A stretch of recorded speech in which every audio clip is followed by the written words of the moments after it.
Numérique du chevet de l'hôtel affichait 23h30 lorsque mon ordinateur portable a sonné, signalant un appel vidéo entrant. Mon cœur s'est soulevé en voyant le nom de mon mari, Antoine, apparaître à l'écran. 3 jours loin de la maison pour ce séminaire à Lyon m'avait semblé une éternité. Et son visage était exactement ce dont j'avais besoin avant de m'endormir. J'ai lissé mes longs cheveux bruns, ajusté les boucles d'oreilles en émeraude qu'il m'avait offertes pour notre dernier anniversaire, et j'ai cliqué pour accepter l'appel. Salut. Toi. La voix d'Antoine, chaude et familière, a traversé le haut-parleur. Ses cheveux sombres étaient légèrement en désordre, comme s'il y avait passé les doigts. Une habitude que je trouvais charmante depuis notre rencontre 10 ans plus tôt. Comment se passe la conférence lyonnaise? Je me suis adossée aux oreillers de l'hôtel, mon ordinateur sur les genoux. Épuisante, mais productive. J'ai signé le contrat avec le groupe Henderson aujourd'hui. Ils ont choisi notre offre marketing complète pour le prochain trimestre. C'est ma Chloé. Antoine a souri, plissant ses yeux bleus au coin. J'ai remarqué qu'il portait le pull en cachemire bleu marine que je lui avais acheté à Noël dernier. Celui qu'Hélène, sa mère, m'avait aidé à choisir lors de notre traditionnelle virée shopping. Comment vont tes parents? Ai-je demandé, changeant de sujet. Ils ont apprécié le dîner dans ce nouveau restaurant italien? L'expression d'Antoine a vacillé, de manière presque imperceptible. Oui. Ils ont adoré. Maman n'arrêtait pas de parler du tiramisu. Il a détourné le regard de la caméra un instant. Elle a demandé de tes nouvelles. Évidemment. Tu sais comment elle est. Toujours à vérifier que je traite bien sa belle-fille préférée. J'ai souri. Une chaleur sincère se répandant dans ma poitrine. Hélène et Jean-Pierre m'avaient accueilli dans leur famille à bras ouverts dès le début. Contrairement à mes propres parents, qui vivaient à l'autre bout du pays et prenaient à peine la peine d'appeler pour les fêtes, les Whitman m'avaient donné le lien familial dont j'avais toujours rêvé. Les déjeuners du dimanche, les appels impromptus en semaine, la tendance d'Hélène à passer avec une soupe maison dès que l'un de nous attrapait le moindre rhume. Ils étaient les parents que j'avais toujours souhaités. Dis-leur qu'il me manque. Ai-je dit. On pourrait peut-être organiser un déjeuner ce week-end à mon retour. Bien sûr. Ça leur ferait très plaisir, a répondu Antoine. Puis il a soudainement regardé quelque chose hors champ. Attends une seconde, a-t-il dit en se levant rapidement. La caméra a montré le plafond de notre chambre un instant avant qu'il ne la réajuste. Désolé. J'ai cru entendre un bruit en bas. Mais dans ce bref instant, lorsque l'angle de la caméra a changé, quelque chose a attiré mon attention. Là, de mon côté de notre grand lit. Le côté gauche, où je dormais toujours, il y avait une tache de rouge vif sur les draps blancs. C'était petit, rectangulaire. Un téléphone. Un téléphone rouge vif qui n'était certainement pas le mien. Un froid glacial a parcouru mes veines. Mais mon visage n'a rien trahi. 8 ans de mariage m'avaient appris beaucoup de choses sur Antoine. Et l'une d'elles était que la confrontation le rendait défensif et fuyant. Quoi qu'il se passe, je n'apprendrai pas la vérité par des accusations lancées à des centaines de kilomètres de distance. Tout va bien en bas? Ai-je demandé? Ma voix impressionnamment stable. Antoine s'est rassis, passant à nouveau une main dans ses cheveux. Oui. Tout va bien. Sûrement le chat du voisin. Il renverse toujours les poubelles. Nous n'avions pas de poubelle à l'extérieur. Nous utilisions un conteneur dans la cour derrière notre immeuble. Mais j'ai simplement hoché la tête. Alors? Tu rentres quand exactement? A demandé Antoine. Sa voix décontractée. Mais avec une nuance que je n'arrivais pas à identifier. De l'impatience? De l'anxiété? Jeudi après-midi. Ai-je menti sans effort? Mon billet de retour était en fait pour jeudi matin. Mais quelque chose me disait que cette information était désormais un avantage stratégique. La session de clôture dure jusqu'à 15 heures. Puis je file à l'aéroport. Super. Je viendrai te chercher. Envoie-moi les détails de ton vol par texto. En fait, dis-je en réfléchissant rapidement. Ne t'inquiète pas. Je vais peut-être dîner avec des collègues d'abord. Donc je prendrai un taxi pour rentrer.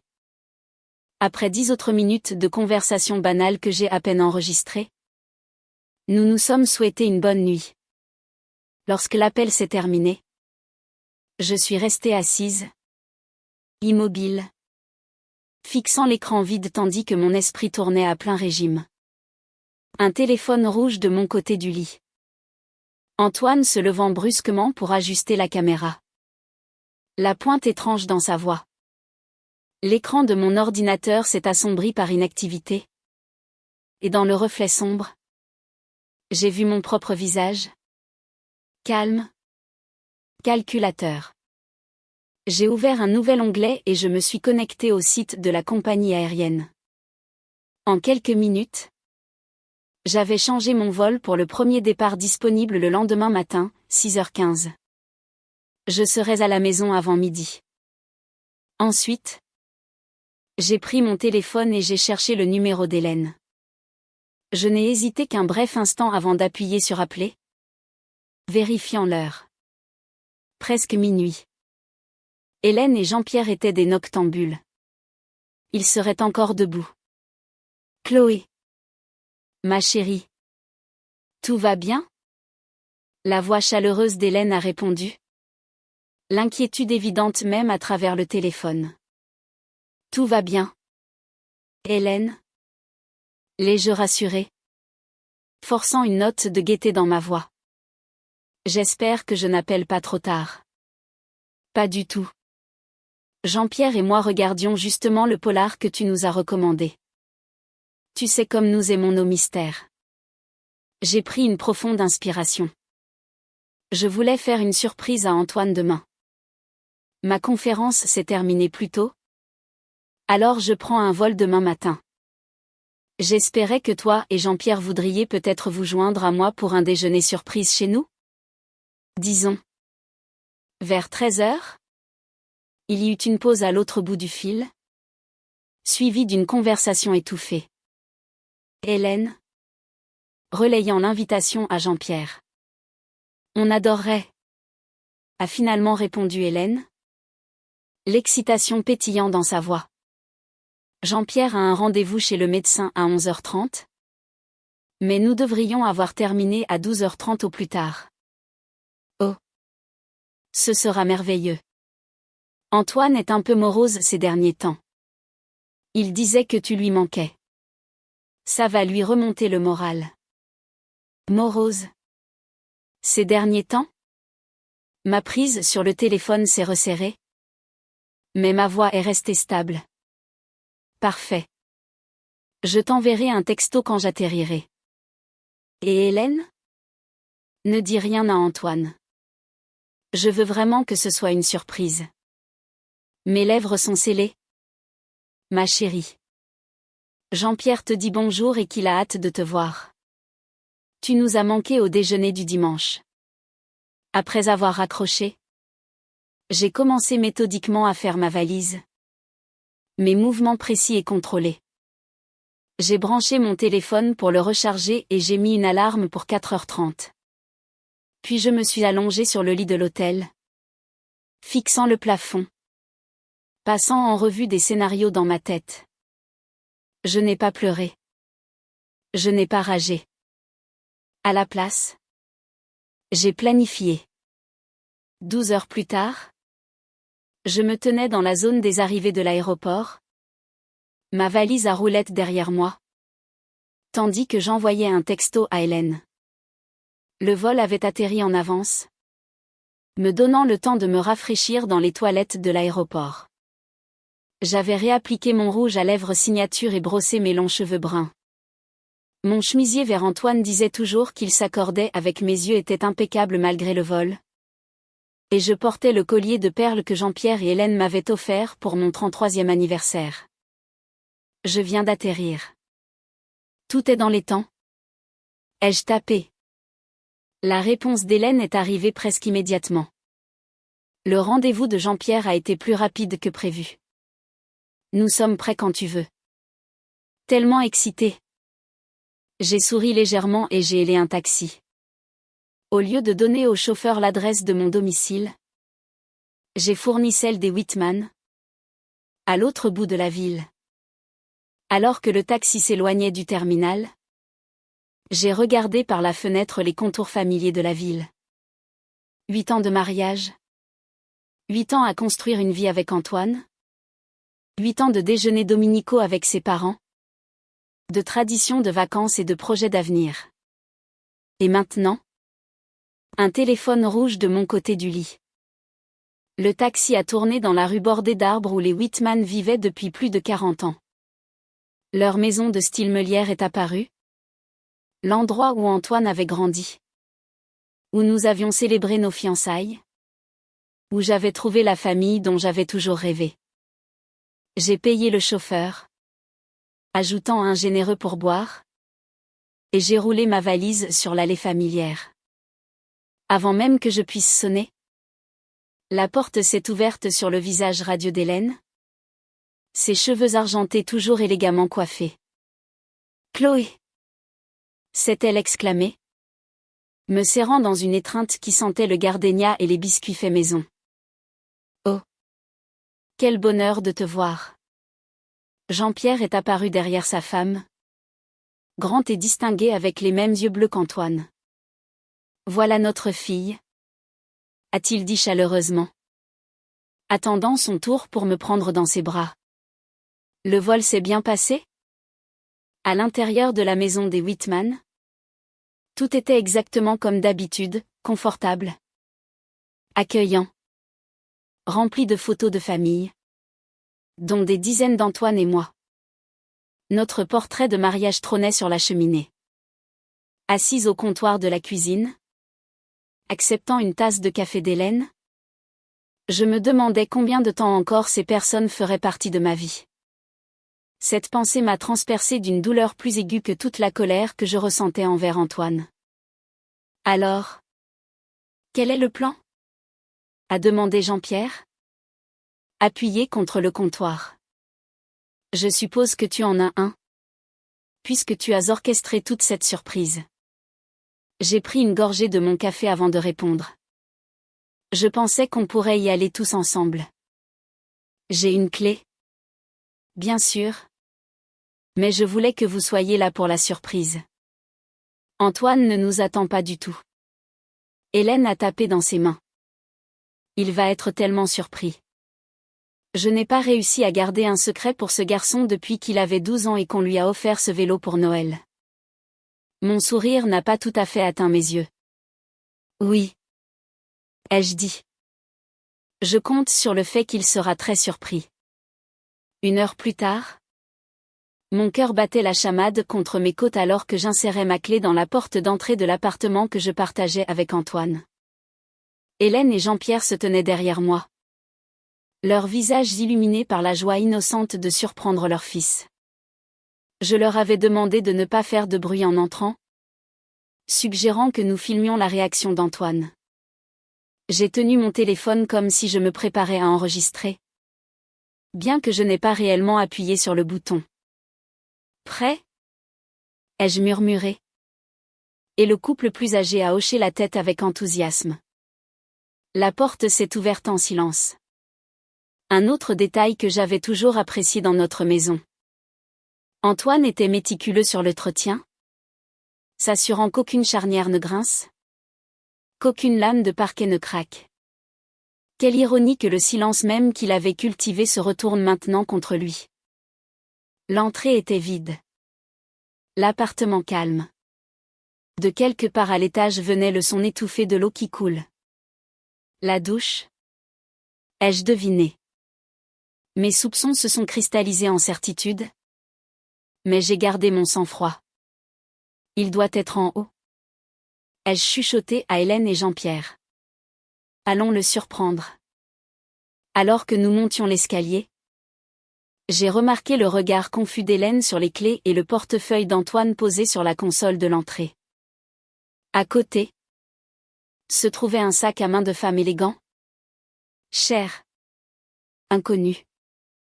Les yeux d'Hélène se sont légèrement agrandis, croisant mon regard avec une question qui se formait. Mais avant que des mots ne puissent être prononcés, nous avons atteint le haut des escaliers, et le bruit de la douche est devenu plus clair. Tout comme un autre son. Un rire. Le rire d'une femme, suivi du rire plus grave d'Antoine. Jean-Pierre s'est figé, sa main se resserrant sur la rampe. Le regard qu'il m'a lancé contenait une horreur naissante. Une supplique silencieuse pour que ce ne soit pas ce que ça semblait être. J'ai soutenu son regard, le laissant voir la froide connaissance dans mes yeux. C'était exactement ce que ça semblait être. La main d'Hélène s'est portée à sa bouche. Mais j'ai secoué légèrement la tête, pressant un doigt sur mes lèvres. Puis j'ai désigné la chambre principale, dont la porte était entr'ouverte. Les yeux de la femme plus âgée se sont remplis de larmes. Mais elle a hoché la tête, son expression se durcissant en quelque chose que je n'avais jamais vu auparavant. Nous avons avancé tous les trois dans le couloir en silence. J'ai poussé la porte de la chambre pour l'ouvrir complètement, révélant une pièce en désordre. Le lit défait. Des vêtements éparpillés. Sur ma table de chevet, 2 verres à vin vides. La douche s'est arrêtée brusquement. Et quelques instants plus tard, la porte de la salle de bain s'est ouverte. Antoine est apparu avec une serviette autour de la taille, les cheveux mouillés et plaqués en arrière. Derrière lui, enveloppé dans mon peignoir en éponge moelleux, celui qu'Hélène m'avait offert à Noël dernier, se trouvait une superbe femme blonde. Elle était plus jeune que moi. Peut-être 28 ou 29 ans. Ses cheveux relevés en un chignon désordonné. Son maquillage légèrement bavé. « Quel film tu voulais qu'on » commença Antoine. Puis il s'arrêta net en voyant les 3 personnes debout dans sa chambre. La femme blonde l'a heurté par derrière, n'ayant pas encore vu ce qu'il avait fait se figer. « Qu'est-ce qui ne va pas, chérie ?» a-t-elle demandé, regardant par-dessus son épaule. Quand elle a aperçu le public, elle a laissé échapper un petit hoquet et a serré plus fort le peignoir. Pendant plusieurs battements de cœur, personne n'a parlé. Le seul son était le tic-tac de l'horloge ancienne sur le mur. Un cadeau de mariage de Jean-Pierre et Hélène. Antoine s'est ressaisi le premier, son visage perdant toute couleur. « Chloé » a-t-il soufflé. « Tu es censée être à Lyon. » « Clairement. » ai-je répondu, ma voix glaciale. « Maman. Papa. » La voix d'Antoine a monté dans la panique alors qu'il réalisait enfin la présence de ses parents. « Qu'est-ce que vous? Pourquoi vous êtes? » Antoine Whitman. La voix d'Hélène a tranché son bégaiement comme une lame. « Que as-tu fait? » La femme blonde reculait vers la salle de bain, cherchant désespérément une issue. « Je devrais y aller? » a-t-elle marmonné. « Camille. Attends. » Antoine a tendu la main vers son bras, puis a semblé réaliser que cela ne faisait qu'empirer les choses. Le nom lui avait échappé sans réfléchir, confirmant ce que je savais déjà. Ce n'était pas une rencontre anonyme. Il connaissait cette femme assez bien pour l'avoir dans notre maison, utilisant mes affaires. Camille Thornton? Je présume, dis-je froidement, faisant se figer la femme. Ne vous inquiétez pas pour le peignoir. Vous pouvez le garder. Je n'en aurai plus besoin. Camille avait l'air mortifiée, Ses yeux passant d'Antoine à la porte comme un animal acculé. Je ne. Il a dit que vous étiez séparés? A-t-elle balbutié. Il m'a dit que vous étiez en procédure de divorce. Hélène a émis un son entre le hoquet et le sanglot. Le visage de Jean-Pierre était devenu de pierre.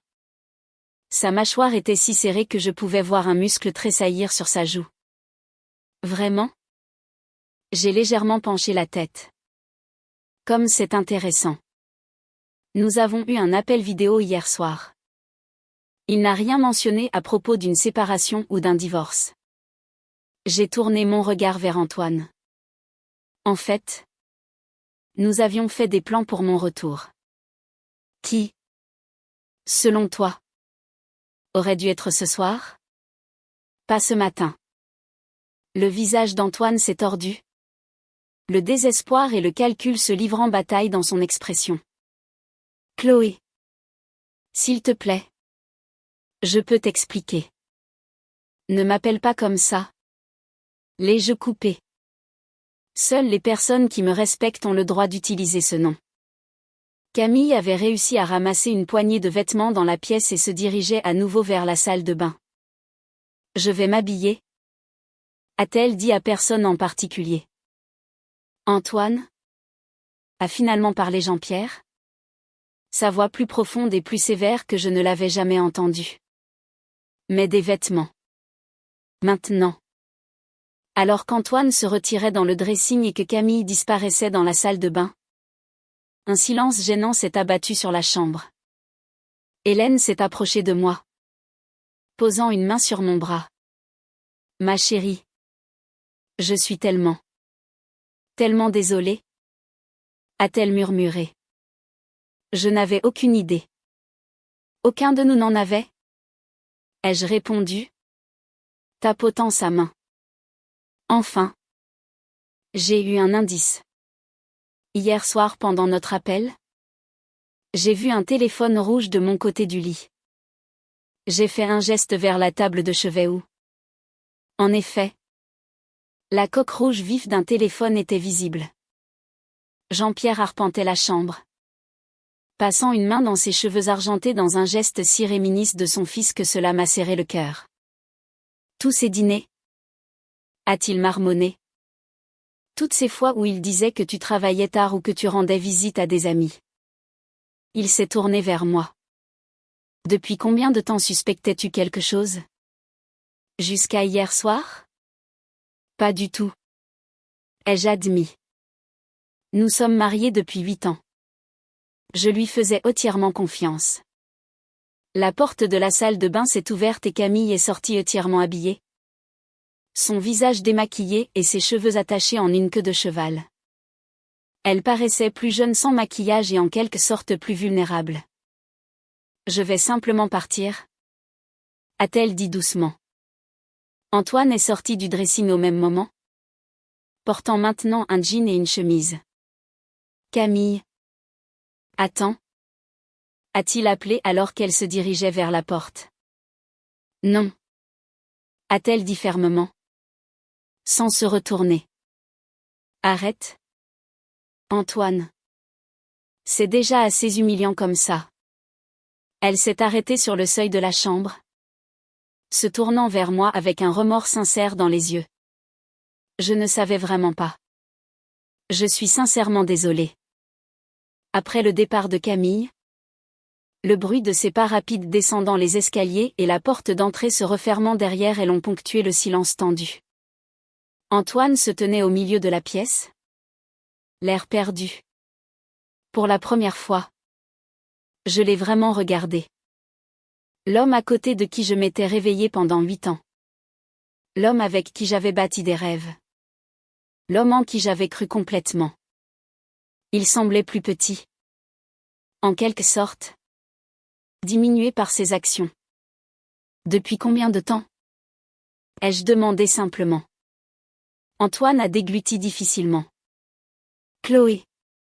S'il te plaît. Pouvons-nous en parler seuls? Il a jeté un regard significatif à ses parents. Non. Avons-nous dit tous les trois à l'unisson.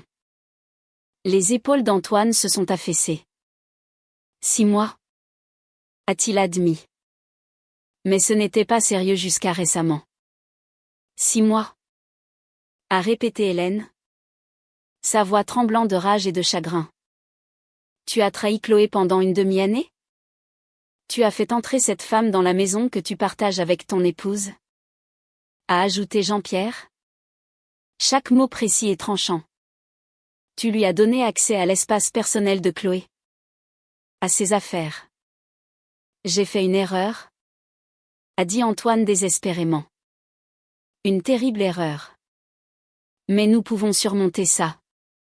Les couples le font tout le temps. J'ai ri. Un son court et dur? Sans aucune once d'humour. Surmonter ça? Tu mènes une double vie depuis 6 mois? Antoine. Tu me mens chaque jour? En me regardant dans les yeux et en me disant que tu m'aimes pendant que tu couchais avec une autre femme. Je t'aime. A-t-il insisté? Faisant un pas vers moi. J'ai levé la main. L'arrêtant net. Non. Tu n'as plus le droit de me dire ça. Mon fils. La voix sévère de Jean-Pierre a coupé la tension. Je pense qu'il est préférable que tu fasses une valise et que tu laisses un peu d'espace à Chloé. L'expression d'Antoine s'est légèrement durcie. C'est aussi ma maison? Papa. Tu ne peux pas simplement me mettre dehors. En fait. Suis-je intervenu? Ma voix calme et claire. L'acte de propriété est à mon nom. Ou as-tu oublié ce détail quand tu as insisté pour qu'on fasse comme ça pour des raisons fiscales? Je me suis dirigée vers le placard et j'ai sorti une petite valise. La jetant sur le lit. Tu as 30 minutes pour prendre ce dont tu as besoin. Après ça, je change les serrures. Tu ne peux pas être sérieuse. La voix d'Antoine était pleine d'incrédulité. Où suis-je censée aller? Ça, ai-je dit froidement. Ce n'est plus mon problème. Il ne viendra certainement pas chez nous. A ajouté Hélène. Sa voix stable malgré les larmes dans ses yeux. Je n'ai pas élevé mon fils pour qu'il se comporte ainsi. Antoine avait l'air anéanti. Son regard passant de ses parents à sa femme. Les 3 personnes qui avaient formé le centre de son monde formaient maintenant un front uni contre lui. Maman. Papa. S'il vous plaît. Jean-Pierre a secoué lentement la tête. Ta mère a raison? Antoine. Tu as fait tes choix. Maintenant, tu en assumes les conséquences. Tandis qu'Antoine commençait à jeter pêle-mêle des vêtements dans la valise. Marmonnant à voix basse sur les réactions excessives et les secondes chances. Je suis sortie de la chambre. Hélène m'a suivie. Me prenant le bras dans le couloir. Chloé. A-t-elle dit doucement. Quoi qu'il arrive entre toi et Antoine, sache que Jean-Pierre et moi. Sa voix s'est brisée. Point nous te considérons toujours comme notre fille. Ça ne change pas. Des larmes ont menacé de couler pour la première fois depuis que j'avais vu le téléphone rouge de mon côté du lit. J'ai serré Hélène dans mes bras. Respirant son parfum familier de gardénia. Merci. Ai-je murmuré. Tu ne sais pas à quel point ça compte pour moi. Ce soir-là. Après le départ d'Antoine avec sa valise faite à la hâte et de multiples tentatives infructueuses pour me convaincre de reconsidérer ma décision. La maison semblait à la fois plus vide et étrangement plus légère. Hélène et Jean-Pierre étaient restés pendant des heures, m'aidant à défaire le lit et à le refaire avec des draps propres. Ils avaient commandé des sushis quand aucun de nous n'avait envie de cuisiner. Et nous nous sommes assis ensemble dans le salon, parlant à voix basse de tout et de rien. Vous n'êtes pas obligés de rester? Leur avais-je dit lorsque l'obscurité est tombée. Je vais m'en sortir. Nous savons que tu t'en sortiras, avait répondu Jean-Pierre en me serrant la main. Tu es la personne la plus forte de cette famille. Tu l'as toujours été. Famille. Le mot avait fait monter de nouvelles larmes à mes yeux. Maintenant, Seule dans la maison qui ressemblait soudainement plus à un musée de mon mariage qu'à un foyer. Je me suis assise sur le bord de la baignoire. Téléphone à la main. J'avais une douzaine d'appels manqués d'Antoine. Des textos affluents avec des supplications et des promesses désespérées. Je les ai tous supprimés sans les lire. À la place, j'ai ouvert ma messagerie et j'ai composé un email à mon patron. Demandant 2 semaines de congé personnel. Avec effet immédiat. J'avais des jours de vacances accumulés. Il était temps de les utiliser. Cette tâche accomplie, je me suis déplacée méthodiquement dans la maison, rassemblant les objets qui appartenaient exclusivement à Antoine. Sa tasse à café préférée. La photo encadrée de son équipe de rugby universitaire. Le tourne-disque vintage dont il avait hérité de son grand-père. J'ai tout mis dans un carton que j'ai trouvé dans la cave, en l'étiquetant avec son nom. Demain, je le déposerai à son bureau. Pas besoin d'une autre confrontation. Mon téléphone a de nouveau vibré. Antoine. Cette fois, j'ai bloqué son numéro. Dans la cuisine, j'ai ouvert le réfrigérateur et j'ai sorti une bouteille de Sancerre qu'Hélène avait insisté pour me laisser. À des fins médicinales, avait dit la femme plus âgée avec un sourire ironique. Je me suis versé un grand verre et je l'ai emporté à l'étage dans la salle de bain principale, où j'ai fait couler un bain brûlant. J'y ai ajouté de l'huile de lavande. Un cadeau de Camille. Ironiquement, qu'elle avait laissé derrière elle dans sa fuite précipitée. Alors que je m'immergeais dans l'eau parfumée, mon verre de vin à la main, j'ai senti les premiers véritables tremblements d'émotion percer ma façade soigneusement entretenue. Un sanglot s'est échappé de ma gorge, suivi d'un autre, jusqu'à ce que je pleure ouvertement, les larmes se mêlant à l'eau du bain. J'ai pleuré pour les 8 années que j'avais investies dans un homme qui pouvait me trahir si complètement. J'ai pleuré pour l'avenir que nous avions prévu ensemble. Les enfants dont nous avions parlé. La maison en Provence dont nous rêvions d'acheter pour notre retraite. J'ai pleuré pour la femme que j'étais il y a à peine 24 heures. Ignorant béatement que sa vie était bâtie sur des mensonges. Quand les larmes se sont finalement calmées et que l'eau du bain a refroidi, j'en suis sortie, me sentant étrangement purifiée. Je me suis séchée méthodiquement. J'ai appliqué une crème hydratante sur mon visage et mon corps. Et j'ai enfilé un pyjama en soie. Dans la chambre, j'ai retiré l'oreiller d'Antoine du lit et je l'ai jeté dans un coin. Demain, j'achèterai de nouveaux oreillers. Un nouveau matelas aussi? Peut-être. Le sommeil est venu étonnamment facilement. Profond et sans rêve. Quand je me suis réveillée le lendemain matin, le soleil filtrait à travers les fenêtres. Et pendant un instant de bonheur, j'ai tout oublié. Puis la réalité est revenue en force. Et je suis restée immobile, absorbant l'impact. Mon téléphone a sonné avec un texto. C'était Hélène. Je prends de tes nouvelles? Ma chérie. Jean-Pierre et moi pensons à toi. Appelle si tu as besoin de quoi que ce soit. J'ai souri faiblement et j'ai tapé une réponse. Je vais bien. Merci pour hier. Je vous embrasse. La réponse est arrivée presque immédiatement. Nous t'embrassons aussi. Toujours. Ce simple échange m'a donné la force de sortir du lit et d'affronter la journée. J'ai pris une douche, enfilé un jean confortable et un pull doux, et je me suis préparé un vrai petit déjeuner. Chose que j'avais rarement le temps de faire les jours de travail. En mangeant, j'ai fait une liste de mesures pratiques, contacté une avocate spécialisée en divorce, changer les serrures, fermer les comptes joints, mettre à jour mon testament et mes polices d'assurance. Les tâches étaient banales, presque administratives, mais chacune représentait un fil de plus coupé du tissu de mon mariage. À midi, J'avais accompli les points les plus urgents de ma liste. Le serrurier était venu et reparti, me laissant avec de nouvelles clés brillantes que je possédais seule. Mon rendez-vous avec une avocate très recommandée était fixé pour le lendemain matin. Le compte courant joint était fermé. Le solde transféré sur un nouveau compte à mon seul nom. Je réfléchissais justement à quoi déjeuner quand la sonnette a retenti. À travers le Judas, j'ai vu Antoine debout sur le paillasson. Son expression était un masque de contrition soigneusement arrangé.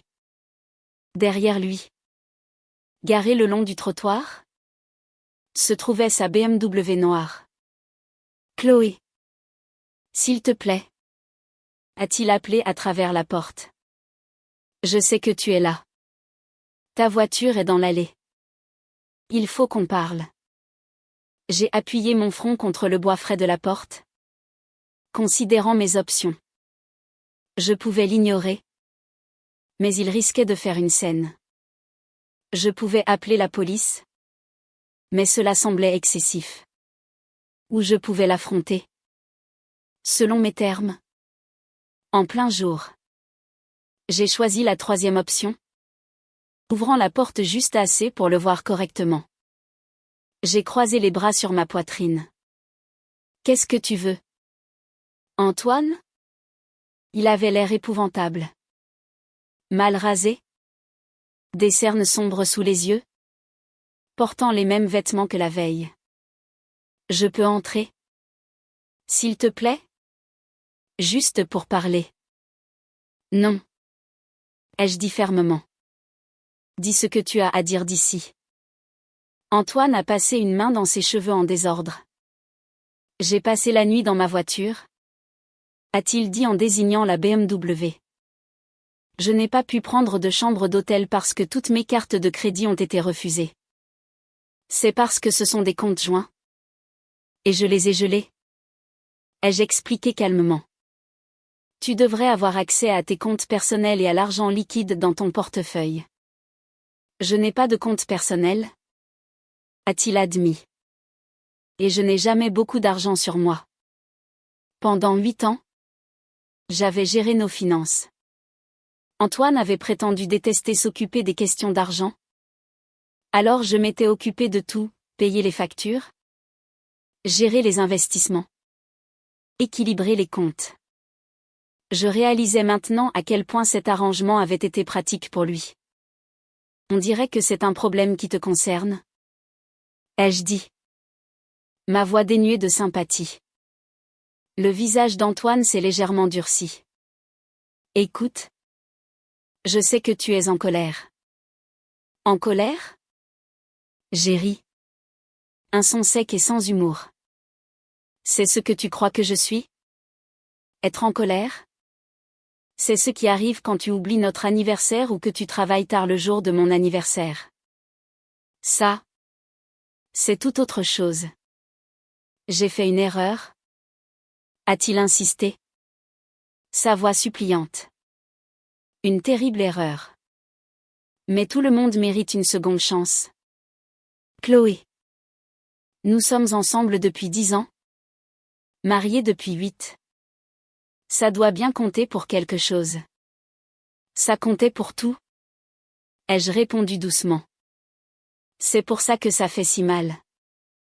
Quelque chose comme de l'espoir a vacillé dans les yeux d'Antoine. Alors laisse-moi me rattraper. Laisse-moi regagner ta confiance. On peut suivre une thérapie. Prendre nos distances si tu en as besoin. Tout ce qu'il faudra. Je l'ai étudié attentivement. Cet homme que j'avais cru connaître mieux que quiconque au monde. Même maintenant. Après tout. Une petite partie stupide de moi voulait le croire. Voulait imaginer un chemin de retour vers la vie que nous avions partagée. Mais une autre partie. Une partie plus forte qui s'était forgée au cours des dernières 24 heures. Reconnaissait la manipulation derrière ces mots. L'égoïsme qui avait toujours été là. Caché sous son charme. Tu n'es pas désolé d'avoir eu une liaison ? Ai-je dit lentement. Les mots cristallisant la vérité dans mon propre esprit. Tu es désolé de t'être fait prendre. Si je n'avais pas changé mon vol. Si je n'avais pas vu ce téléphone. Tu serais encore en train de vivre ta double vie. En me mentant en face tous les jours. Ce n'est pas vrai? A protesté Antoine. Bien que sa voix manque de conviction. J'allais rompre avec Camille. J'attendais juste le bon moment. Le bon moment?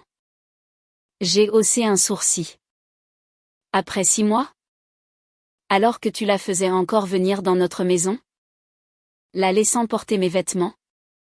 Dormir dans mon lit? Ce n'est pas quelqu'un qui cherche le bon moment pour mettre fin à une liaison. C'est quelqu'un qui pensait ne jamais se faire prendre. L'expression d'Antoine a changé. La frustration remplaçant la contrition. Qu'est-ce que tu attends de moi? Chloé? Je me suis excusée. J'ai admis que j'avais tort. Que puis-je faire de plus? Rien. Ai-je dit simplement. Il n'y a rien que tu puisses faire. Certaines choses ne peuvent pas être réparées? Antoine. Certaines trahisons sont trop profondes. Alors? C'est tout? 10 ans ensemble? Et tu jettes tout ça par la fenêtre? J'ai senti une vague de colère. Chaude et clarifiante. Je n'ai rien jeté par la fenêtre. C'est toi qui l'as fait. Au moment où tu as décidé que tes désirs étaient plus importants que nos vœux. Notre confiance. Notre avenir. Ce sont mes parents qui t'ont monté contre moi. N'est-ce pas? Le ton d'Antoine est devenu accusateur. Ils ont toujours pensé que tu étais trop bien pour moi. Ils ont toujours pris ton parti dans chaque dispute. Laisse tes parents en dehors de ça. Ai-je prévenu? Ils ont déjà le cœur assez brisé sans que tu les entraînes dans tes problèmes. Ce sont mes parents. La voix d'Antoine a monté. Pas les tiens. Tu n'as pas le droit de les retourner contre moi. J'ai senti un calme étrange m'envahir. Les derniers vestiges de mon chagrin étaient consumés par le feu de son injustice. Je n'ai retourné personne contre toi. Antoine. Tu as fait ça tout seul. J'ai commencé à fermer la porte. Maintenant? S'il te plaît. Pars avant que j'appelle la police. Ce n'est pas fini? A-t-il dit. Sa voix basse est tendue. C'est aussi ma maison. Tu ne peux pas simplement m'enfermer dehors et prétendre que je n'existe pas. En fait. Si. Je peux. Ai-je répondu. L'acte de propriété est à mon nom. Tu te souviens? Et j'ai déjà parlé à mon avocate. Tu auras bientôt de ses nouvelles. J'ai fermé la porte fermement et j'ai tourné le verrou. M'appuyant contre elle tandis que j'écoutais les pas d'Antoine s'éloigner. Suivi par le claquement de la portière de sa voiture et le rugissement du moteur. À travers la fenêtre du salon, j'ai regardé sa BMW s'éloigner du trottoir avec une vitesse inutile. Ce n'est que lorsqu'il a été parti que j'ai réalisé que mes mains tremblaient. Je suis allée à la cuisine et je me suis versé un verre d'eau. Le buvant lentement en analysant la rencontre. La réaction d'Antoine ne m'avait pas surprise. Il avait toujours attaqué lorsqu'il était acculé. Mais le calcul froid derrière ces tentatives de manipulation? Oui. Avait-il toujours été comme ça? Et je n'avais tout simplement pas réussi à le voir? Ou les années l'avaient-elles transformé en quelqu'un que je ne reconnaissais plus? Quoi qu'il en soit. La clarté que je ressentais maintenant était indéniable. Il n'y avait pas de retour en arrière possible. Il n'y avait que l'avant. Vers un avenir que je devrais réimaginer complètement. Mon téléphone a sonné. Affichant le nom d'Hélène sur l'écran. J'ai répondu immédiatement. Antoine vient d'appeler Jean-Pierre? A dit Hélène sans préambule. Sa voix était tendue. Il prétend que tu l'as mis à la porte et que tu as gelé tous ses comptes. Il veut venir chez nous. C'est tout à fait vrai. Ai-je confirmé? Bien que je n'ai pas gelé ses comptes personnels. Seulement nos comptes joints. Ce n'est pas ma faute s'il n'a pas son propre compte en banque à 39 ans. Hélène a soupiré lourdement. Jean-Pierre lui a dit qu'il a fait son lit et qu'il doit maintenant s'y coucher. Pas dans ces termes exacts. Mais c'était l'idée. Comment l'a-t-il pris? Aussi bien que tu peux l'imaginer. Il y a eu des cris. Puis il a raccroché au nez de son père. Hélène a fait une pause. Chloé. Nous voulons que tu saches que quoi qu'il arrive entre toi et Antoine, notre relation avec toi ne change pas.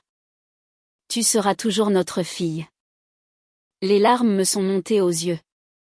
Même si je divorce de votre fils? Surtout si tu divorces de notre fils, a dit Hélène fermement. Ce qu'il a fait est impardonnable. Si j'étais à ta place, je ferais exactement la même chose. La conversation avec Hélène m'a laissée étrangement légère. J'avais craint de perdre non seulement mon mari, mais aussi sa famille et les personnes qui m'avaient donné le sentiment d'appartenance dont j'avais rêvé toute ma vie. Au lieu de cela, il m'avait choisi. Confirmant ce que j'avais toujours soupçonné, que les liens de l'amour pouvaient être plus forts que les liens du sang. Cet après-midi-là, j'ai commencé le processus de réappropriation de mon espace. J'ai réarrangé les meubles du salon, créant un coin lecture confortable là où le fauteuil surdimensionné d'Antoine dominait autrefois la pièce. J'ai déplacé mes vêtements au centre du dressing, les étalant luxueusement.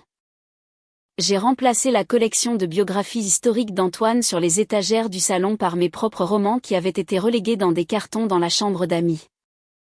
C'étaient de petits changements, mais significatifs. Chaque action était comme planter un drapeau, revendiquant ce territoire comme étant uniquement le mien. Alors que le soir tombait, je me suis commandé une pizza moitié champignon, moitié olive, une combinaison à laquelle Antoine avait toujours mis son veto, et j'ai ouvert mon ordinateur portable. Pour la première fois depuis des années, je me suis permis de parcourir des sites de voyage, rêvant d'endroits où je pourrais aller seule. L'Espagne m'avait toujours appelé, avec ses gens chaleureux et sa riche histoire. Antoine avait préféré les destinations tropicales avec des plages et des complexes tout compris. Il aimait les vacances faciles, prévisibles et confortables. Moi, je rêvais de culture, d'art, du frisson de l'inconnu. Peut-être était-il temps pour moi de voir Barcelone, de marcher dans les rues de Madrid, de goûter une paella authentique et de danser au son du flamenco. Cette pensée a fait naître en moi un frisson de possibilité, une étincelle d'excitation au milieu de mon chagrin.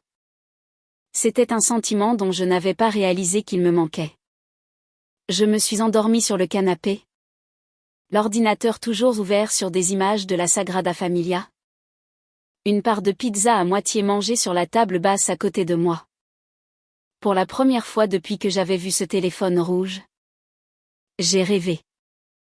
Pas d'Antoine, ni de Camille, ni de la vie qui s'était effondrée autour de moi, mais de places ensoleillées, du son d'une guitare espagnole et du goût enivrant de la liberté.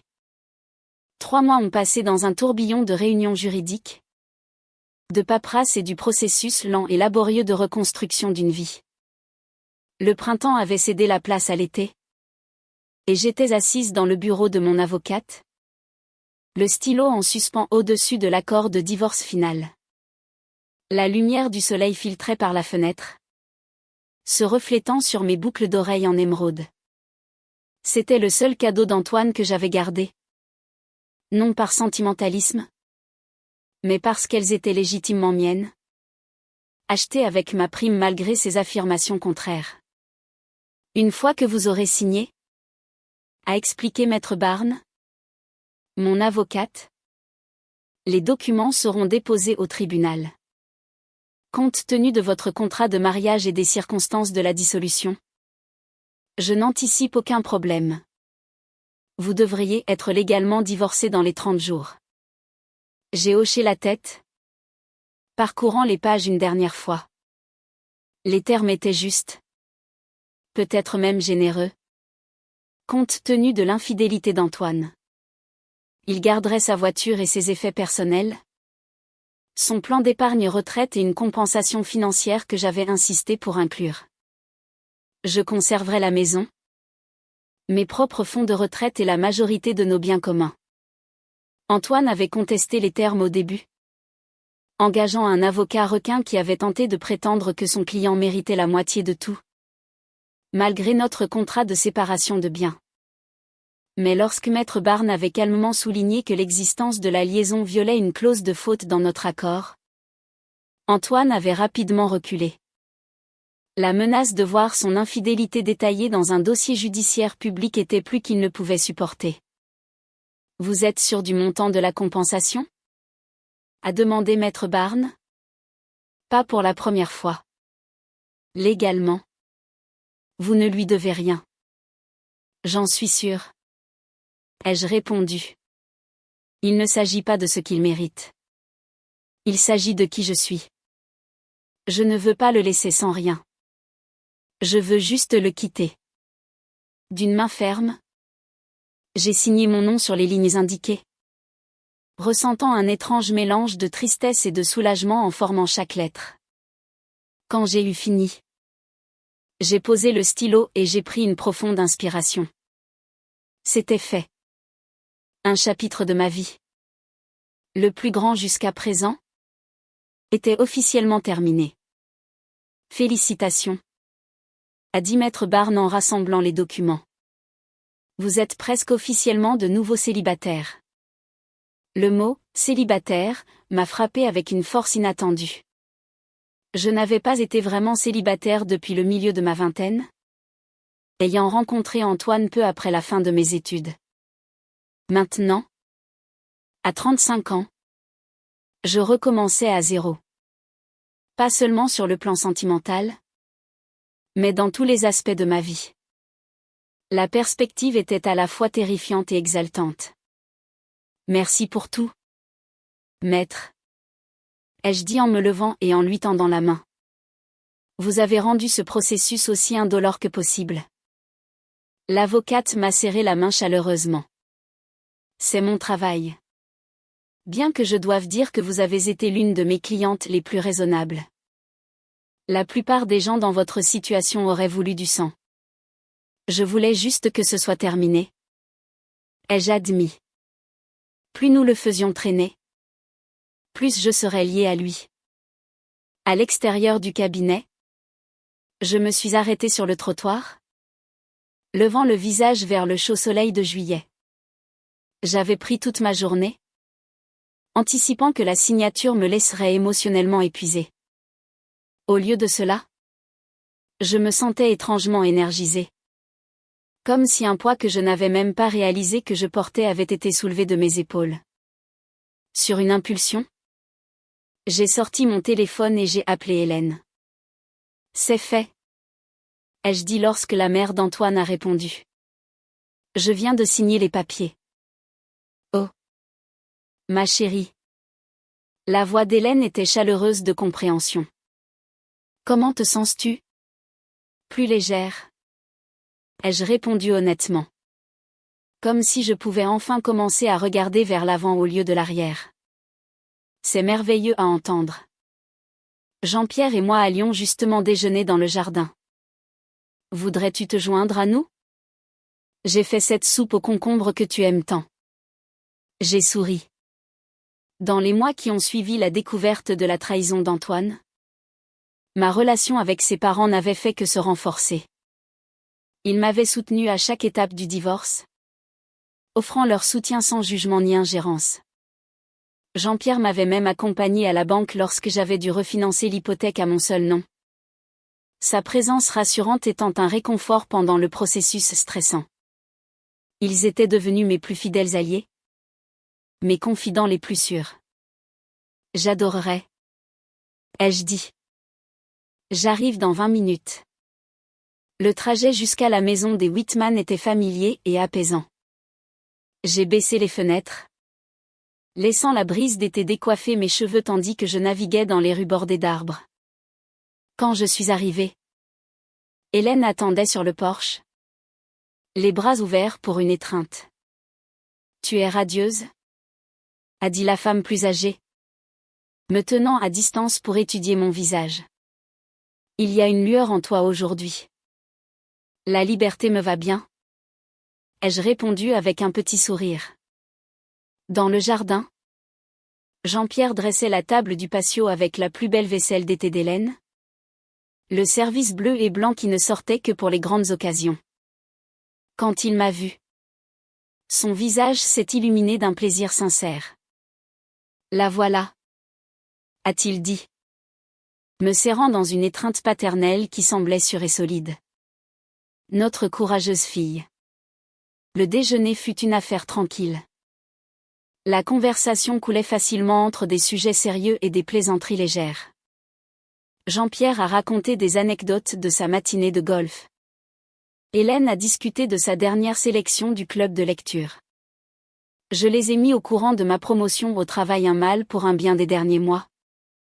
Car j'avais canalisé mon énergie émotionnelle dans ma carrière avec des résultats impressionnants. Nous n'avons parlé d'Antoine qu'une seule fois. As-tu eu de ses nouvelles? A demandé Hélène finalement. La question douce mais directe. J'ai secoué la tête. Pas depuis la séance de médiation le mois dernier. Son avocat communique avec la mienne? Mais c'est tout. J'ai hésité avant d'ajouter, j'ai entendu par une collègue qu'il a pris un poste à Seattle. Apparemment. Il commence le mois prochain.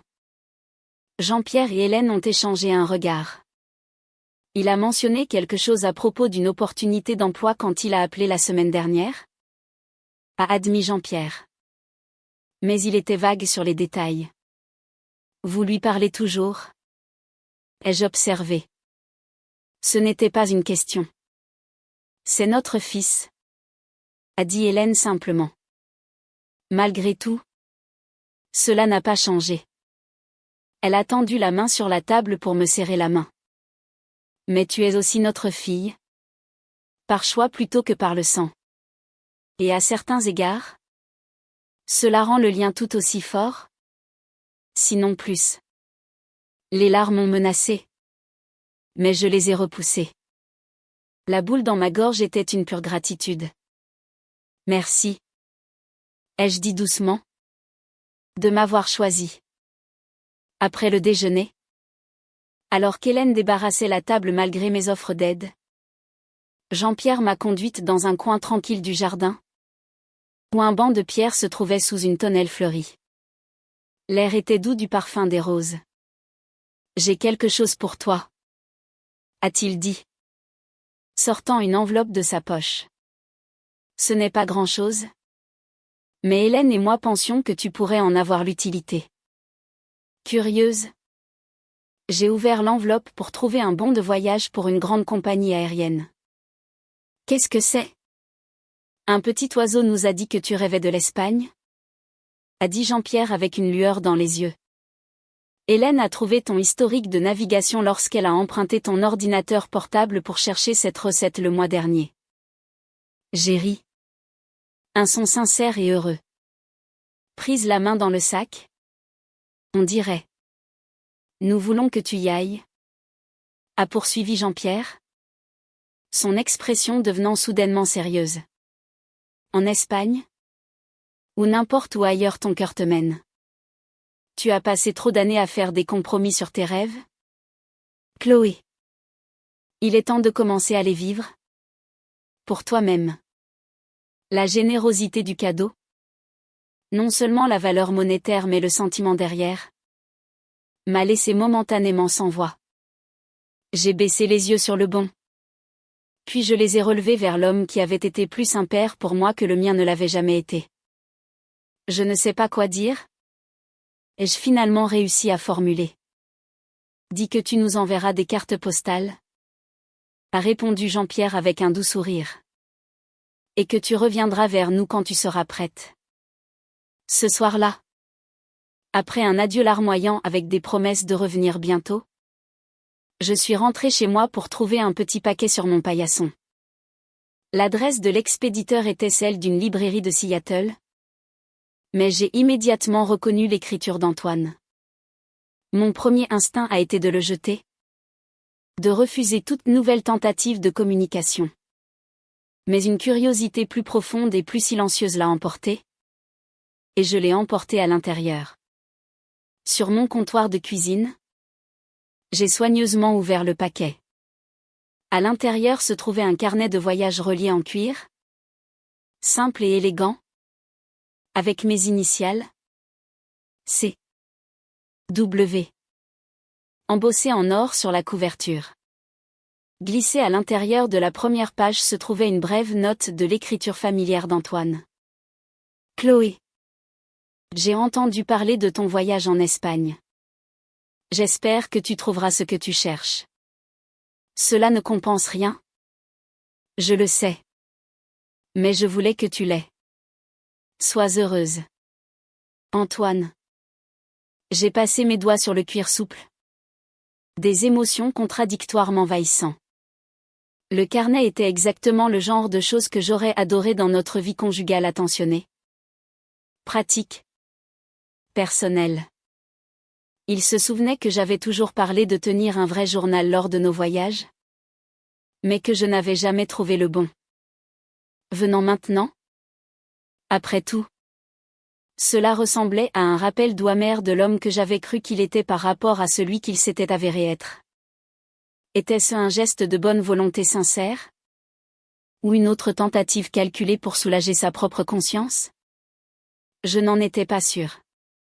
Mais cela n'avait plus d'importance. Ses motivations étaient les siennes. Mon voyage était le mien. J'ai placé le carnet sur ma bibliothèque sans décider si je l'utiliserais. Cela pouvait attendre. Pour l'instant, j'avais des plans à faire. Un voyage à réserver. Une nouvelle vie à imaginer. Au cours des 2 semaines suivantes, je me suis plongée dans les préparatifs de mon aventure espagnole. C'est devenu une obsession joyeuse. Une distraction bienvenue des formalités juridiques persistantes du divorce. J'ai pris des cours en ligne pour rafraîchir mon espagnol universitaire. Pratiquant des phrases dans la voiture en allant au travail. J'ai recherché des destinations hors des sentiers battus. Mettant en favori des articles sur des bars à tapas cachés à Séville et des sentiers de randonnée côtiers au Pays Basque. Et je me suis acheté une nouvelle garde-robe qui reflétait la femme que je devenais plutôt que la femme que j'avais été. Fini les tailleurs conservateurs et les escarpins raisonnables de ma vie conjugale.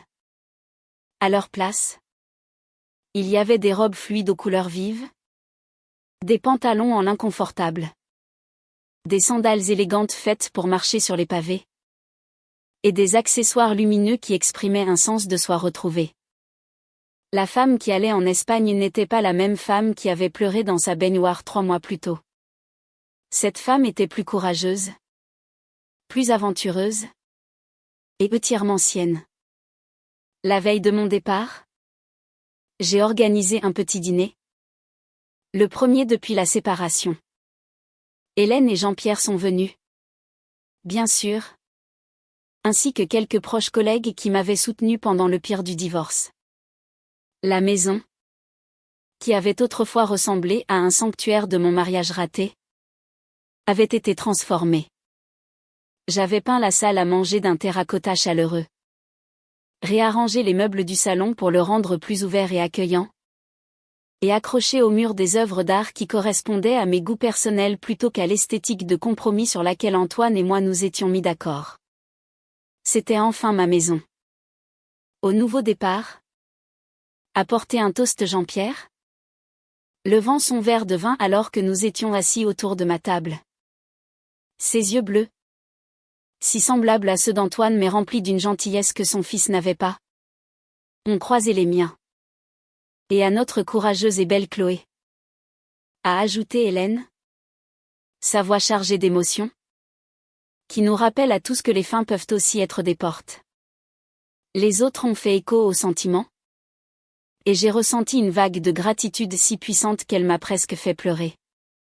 Ces personnes, cette famille de cœur, avait été mon ancre dans la tempête.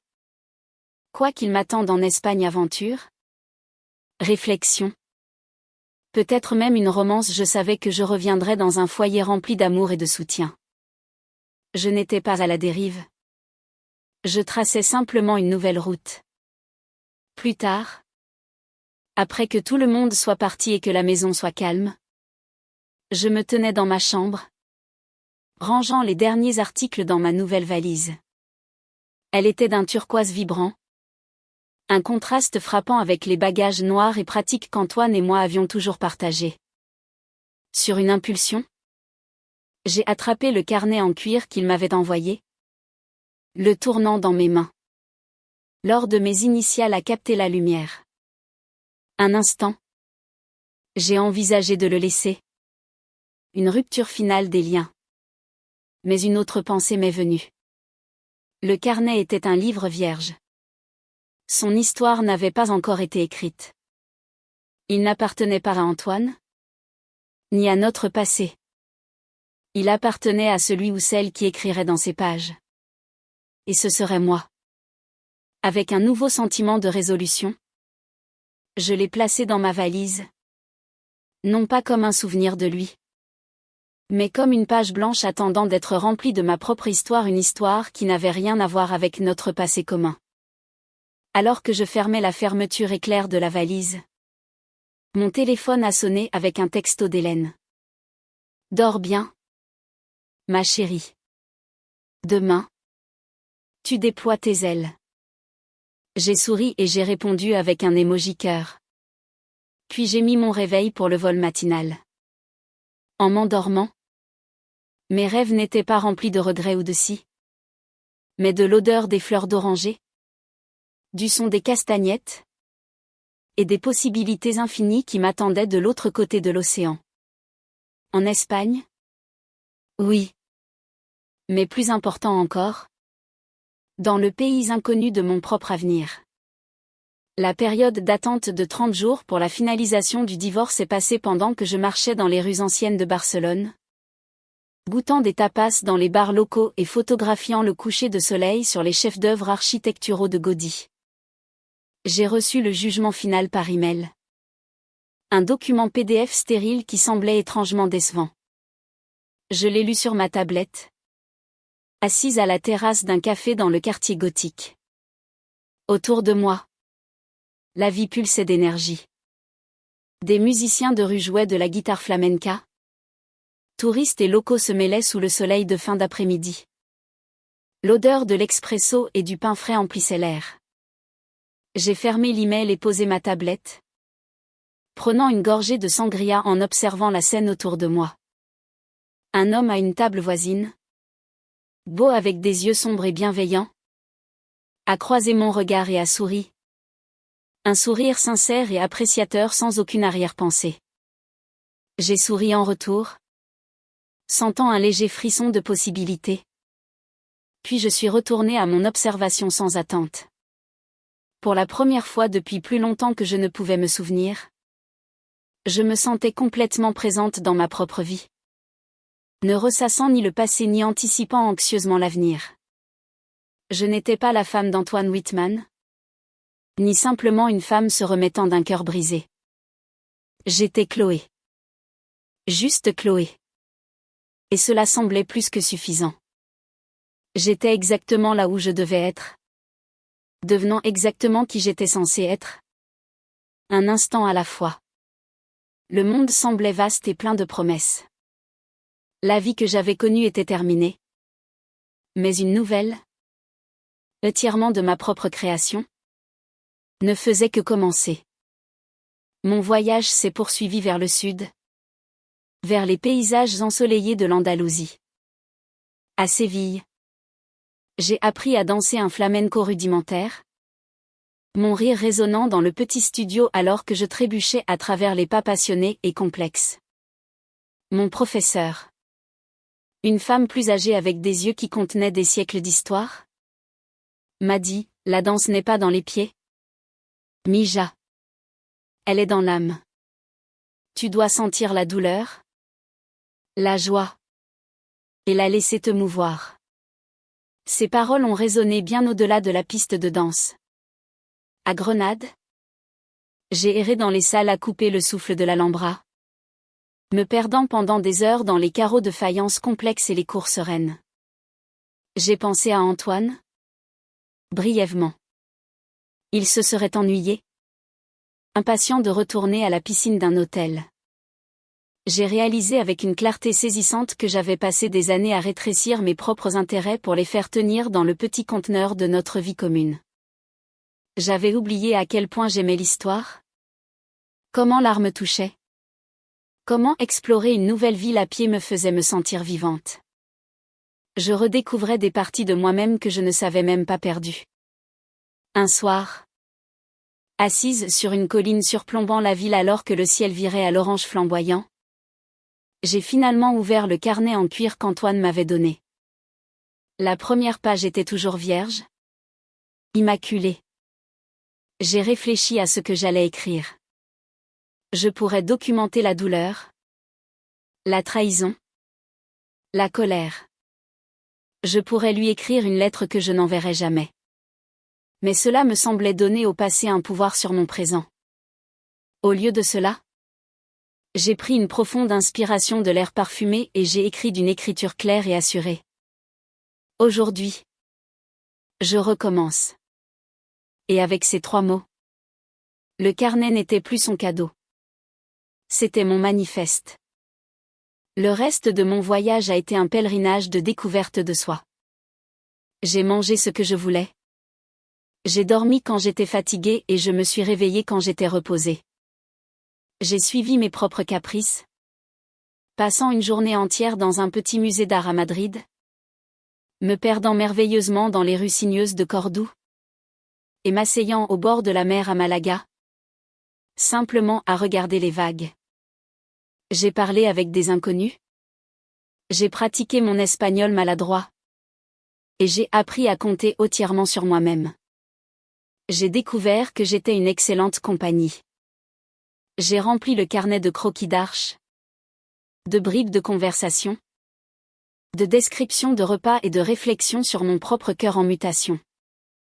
C'était le récit non pas de vacances, mais d'une transformation. Ma dernière nuit en Espagne s'est déroulée dans un petit hôtel familial dans un minuscule village blanc perché sur une falaise. Après un simple dîner de poissons frais et de vin local, je me suis assise sur mon petit balcon. Les lumières de la côte lointaine scintillant en contrebas.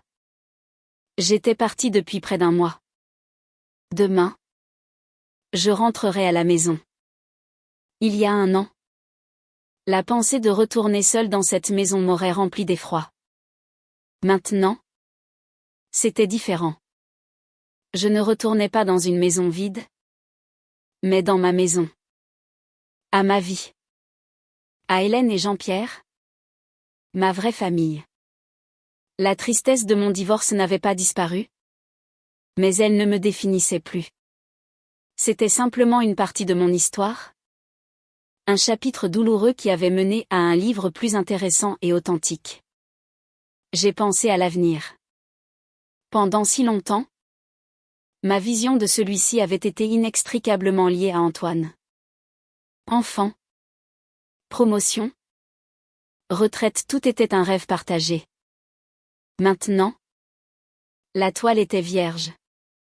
Je pouvais y peindre tout ce que je voulais. L'idée n'était plus terrifiante. Elle était exaltante. J'avais une carrière que j'aimais. Une maison qui était mon sanctuaire. Et un système de soutien qui était inébranlable. Je m'avais moi-même. Et pour la première fois, je sentais que c'était suffisant. Le vol de retour a été long. Mais cela ne m'a pas dérangé. J'ai lu un roman. Regardé un film et somnolé. Ressentant un sentiment de paix que je n'avais pas connu depuis des années. Lorsque l'avion a finalement amorcé sa descente à travers les nuages, révélant le quadrillage familier des rues de Paris en contrebas, mon cœur ne s'est pas serré de souvenirs du passé. Au contraire, il était rempli d'anticipation pour l'avenir. En franchissant les portes des arrivées à Roissy, je les ai vus.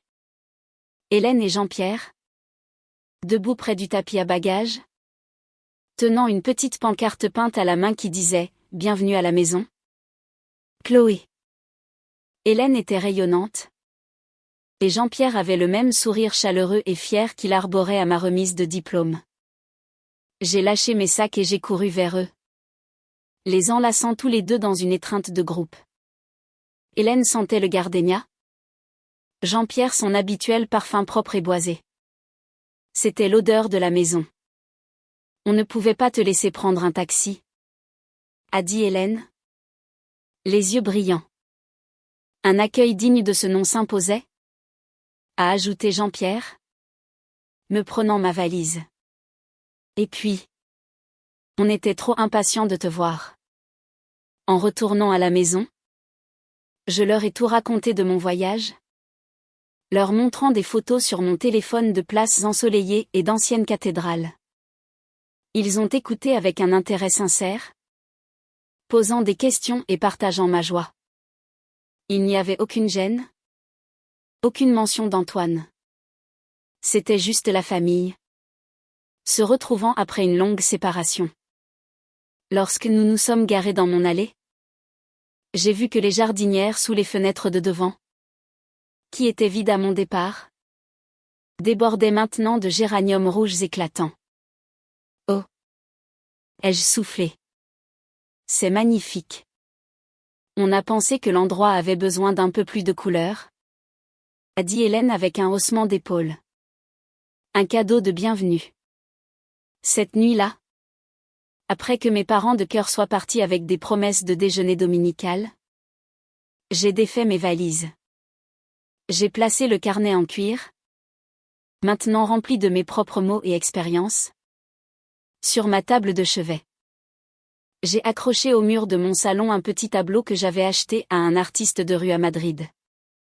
La maison semblait encore plus mienne maintenant, imprégnée de l'esprit de mon voyage. Je me suis endormie dans mon propre lit. L'odeur des draps frais et le léger parfum des géraniums flottant par la fenêtre ouverte. Ma vie n'était pas celle que j'avais prévue. Elle était désordonnée et compliquée et avait été construite sur les décombres d'une profonde trahison. Mais en m'endormant, je savais, avec une certitude qui s'ancrait au plus profond de mes os, qu'elle était aussi belle. Et elle ne faisait que commencer. 1 an après avoir signé les papiers du divorce, je me tenais dans la cuisine ensoleillée de mon appartement rénové, arrangeant des fraises sur un gâteau fait maison. Les rénovations dont j'avais rêvé pendant des années, mais qu'Antoine avait toujours jugé trop chères ou inutiles, avaient enfin été achevées. Des murs avaient été abattus pour créer un espace de vie ouvert. Les armoires de cuisine sombres et lourdes avaient été remplacées par des armoires bleu clair, et les fenêtres avaient été agrandies pour laisser entrer plus de lumière naturelle. La maison, comme sa propriétaire, s'était transformée en quelque chose de plus lumineux, de plus authentique, et de plus aligné avec sa vraie nature. Les fraises sont-elles assez droites? Ai-je demandé, jetant un coup d'œil par-dessus mon épaule à Hélène, qui arrangeait un bouquet de tournesol dans un vase sur l'îlot de la cuisine. Elles sont parfaites, m'a assuré Hélène, son sourire chaleureux. Charlotte va adorer. À la mention de ce nom, mon cœur s'est gonflé d'un amour si féroce qu'il m'a presque coupé le souffle. 6 mois plus tôt, après mon retour d'Espagne et ma réinstallation dans ma vie avec un nouveau sens du but, j'avais pris la décision qui allait tout changer. Le processus d'adoption avait été difficile, des montagnes de paperasse, des enquêtes sociales invasives, des entretiens angoissants, et ce qui m'avait semblé une éternité d'attente. Mais la semaine dernière, c'était enfin arrivé. Charlotte Rose Whitman, 5 ans, était rentrée à la maison. Maintenant, alors que je mettais la touche finale au gâteau pour la fête de bienvenue officielle de Charlotte, je pouvais entendre des rires venant du jardin. Jean-Pierre aidait la petite fille à tester sa nouvelle balançoire. Ce son joyeux flottait par les fenêtres ouvertes, m'enveloppant comme une chaude étreinte. Je n'arrive toujours pas à croire qu'elle est vraiment là. Ai-je dit doucement? Ma voix s'étranglant. Qu'elle est vraiment à moi. Hélène a posé les fleurs et s'est approchée, passant un bras réconfortant autour de mes épaules. Crois-le, ma chérie. Tu es une mère maintenant. Et cette magnifique enfant t'adore déjà. C'était vrai. Malgré la nouveauté de leur relation, Charlotte s'était attachée à moi presque immédiatement. Les assistantes sociales s'étaient émerveillées de la rapidité avec laquelle l'enfant, habituellement réservée, s'était ouverte, demandant en quelques jours si elle pouvait m'appeler « maman ». Le souvenir de ce moment, la voix hésitante de Charlotte, ses grands yeux bruns observant mon visage pour une réaction me mettait encore les larmes aux yeux. Bien sûr, lui avais-je dit. Bien sûr. Je n'aurais pas pu faire ça sans toi et Jean-Pierre? Ai-je dit, appuyant ma tête contre l'épaule d'Hélène. Votre soutien à travers tout. Le divorce, l'Espagne, l'adoption. Vous avez été là à chaque étape. Et nous le serons toujours, a promis Hélène. C'est ce que fait la famille. La sonnette a retenti, interrompant notre moment. Ce doit être Maggie du bureau. Ai-je dit en m'essuyant les mains sur un torchon. Elle amène ses enfants pour que Charlotte les rencontre. Au fil de l'après-midi, la maison et le jardin se sont remplis de monde. Des collègues devenus des amis chers. Des voisins qui avaient observé ma transformation silencieuse au cours de la dernière année. Même mes propres parents, qui avaient pris l'avion depuis la Côte d'Azur. Ils faisaient un effort pour faire partie de la nouvelle vie de leur fille d'une manière qu'ils n'avaient jamais fait auparavant. C'était un pas timide, mais c'était un début. Charlotte, d'abord timide avec tant d'étrangers, s'est progressivement réchauffée. Surtout avec les autres enfants qui lui ont montré avec empressement comment jouer à chat dans le jardin. Je me suis déplacée parmi les invités, acceptant les félicitations et les vœux. Mais mes yeux cherchaient constamment Charlotte. Un instinct maternel auquel je m'habituais encore, vérifiant que l'enfant n'était pas submergé. Pendant un moment de calme, je me suis retrouvée debout à côté de Jean-Pierre près des nouvelles portes-fenêtres. Regardant Hélène agenouillée dans l'herbe, aidant Charlotte à faire une guirlande de marguerites. C'est une grand-mère née? Ai-je observé avec un sourire. Jean-Pierre a hoché la tête, ses yeux se plissant au coin. Elle s'entraîne depuis des années sur les enfants de nos voisins. Mais là, c'est différent. Charlotte, c'est la famille. Cette déclaration simple et profonde m'a touchée au plus haut point. Je voulais vous demander à tous les deux. Ai-je dit avec hésitation, me tournant vers lui. Je sais que ça peut paraître étrange, étant donné tout ce qui s'est passé avec Antoine. Mais seriez-vous d'accord pour être les grands-parents officiels de Charlotte? Je veux qu'elle vous connaisse comme mamie et papy. Pas seulement comme Hélène et Jean-Pierre. Les yeux de Jean-Pierre ont brillé de larmes inattendues. Il s'est éclairci la gorge. Sa voix rauque d'émotion quand il a parlé. Nous serions honorés. Chloé. Plus que tu ne l'imagines. Plus tard, après que le gâteau ait été mangé et les cadeaux ouverts, après que le dernier des invités soit parti et que Charlotte ait été bordée dans son nouveau lit avec son baldaquin de guirlandes lumineuses, je me suis assise sur la terrasse avec Hélène et Jean-Pierre. La soirée d'été était parfaite, chaude avec une douce brise. Le jardin parfumé du jasmin et des roses que j'avais plantés au printemps. J'ai quelque chose pour Charlotte, a dit Hélène, sortant de son sac à main une petite boîte emballée. Mais je voulais d'abord vérifier avec toi. Curieuse, j'ai déballé le paquet pour trouver un délicat médaillon en argent sur une fine chaîne. C'était une antiquité, magnifiquement gravé de minuscules fleurs. Quand je l'ai ouvert, j'ai trouvé une minuscule photo parfaitement découpée d'Hélène et de Jean-Pierre d'un côté. L'autre côté était vide. Je pensais qu'une photo de toi pourrait aller de l'autre côté, a expliqué doucement Hélène. Pour qu'elle puisse toujours garder sa famille près de son cœur. C'est magnifique, ai-je murmuré, refermant soigneusement le médaillon. Son poids semblait significatif dans ma paume. Elle le chérira. Merci. Il y a autre chose? A dit Jean-Pierre, échangeant un regard significatif avec sa femme. Nous y pensons depuis un moment. Et avec l'arrivée de Charlotte, cela semble être le moment parfait. Il a sorti une épaisse enveloppe de la mallette à ses pieds et me l'a tendue. Nous avons mis à jour notre testament. J'ai ouvert l'enveloppe avec des yeux interrogateurs, sortant le document juridique à l'intérieur. Mon souffle s'est coupé en parcourant le langage formel et en réalisant ce que je lisais. Mon regard a sauté de la page à leur visage. Vous me nommez comme votre héritière? Ai-je demandé, incrédule. Mais et Antoine? Antoine recevra ce que la loi lui réserve? M'a assuré Hélène. Il ne manquera jamais de rien. Mais la maison?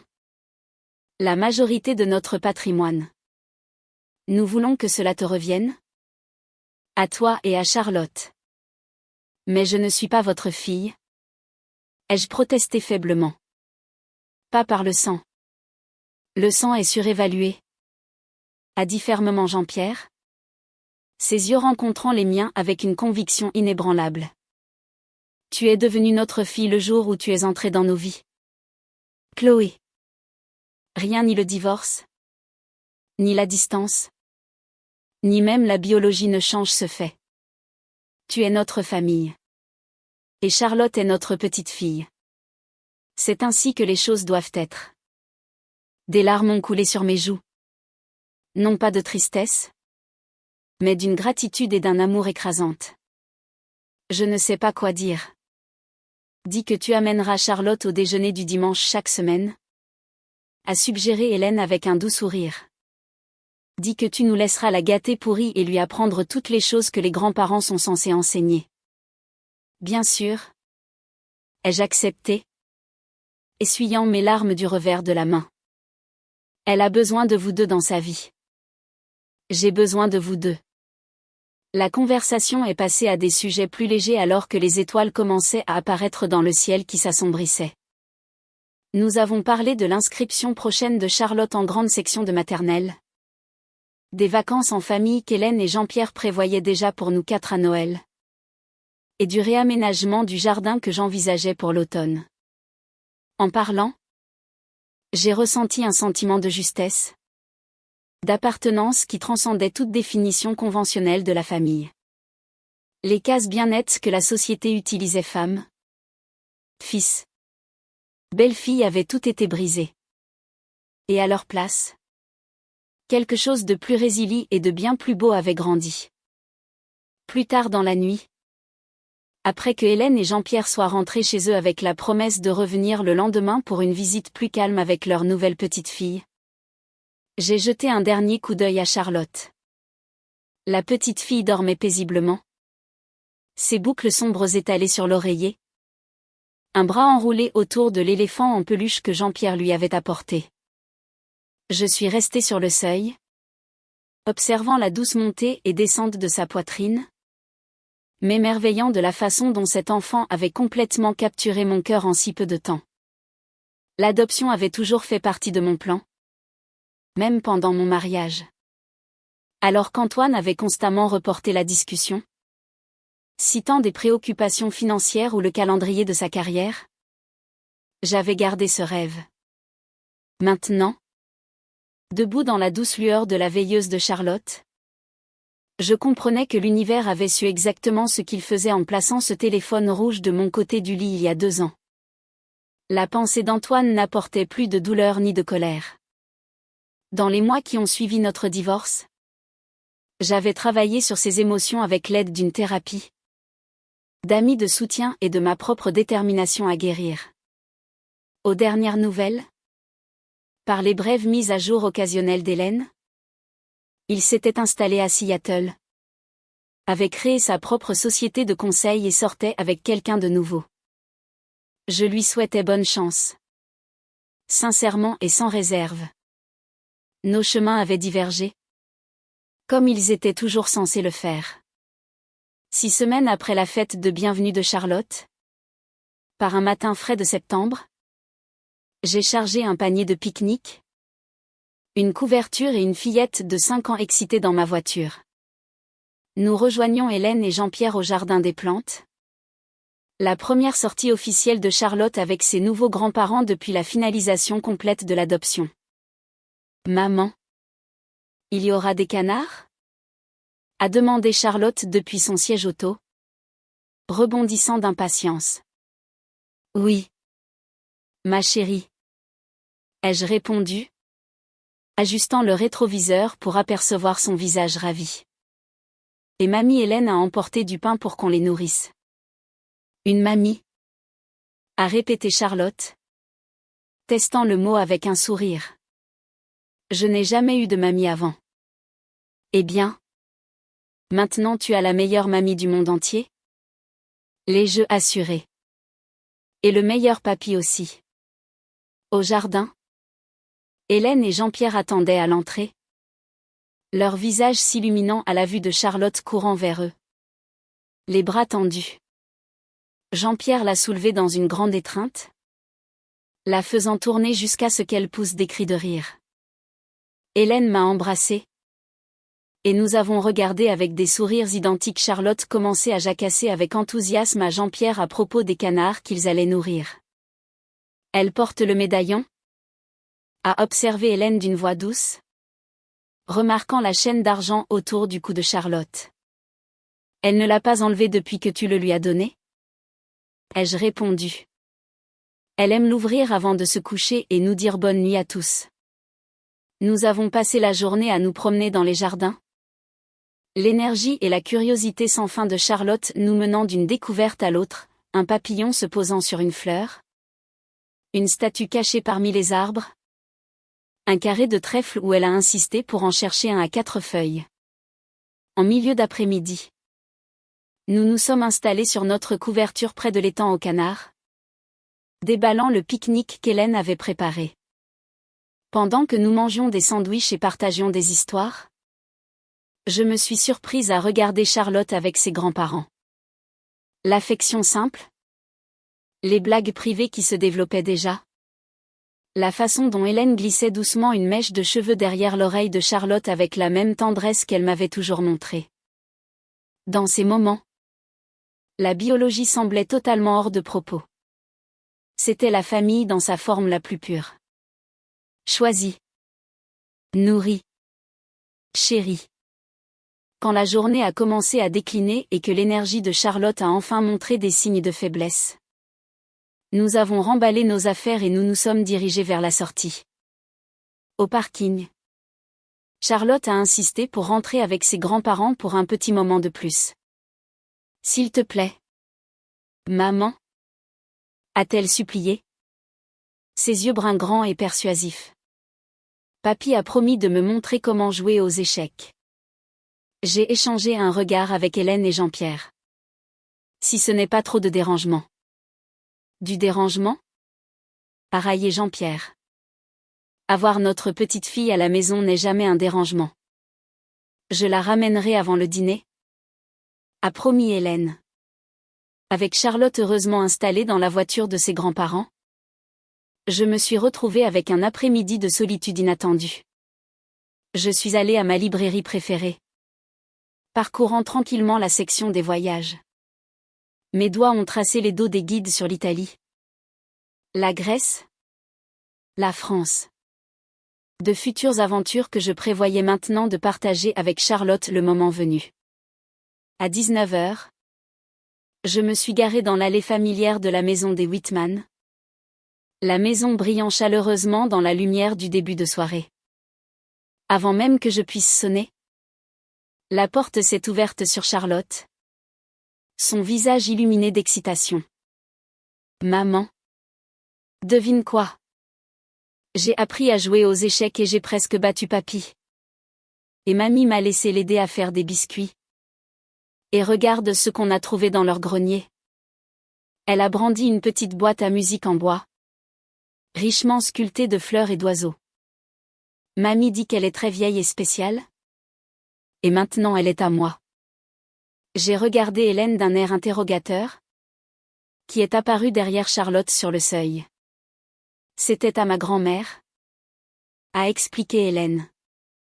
Je la gardais pour... Eh bien, pour la bonne personne. Charlotte semble être cette personne. Les mots non dits flottaient dans l'air qu'elle avait autrefois destiné cet héritage à un petit enfant biologique. Ou peut-être à moi pour que je le transmette un jour.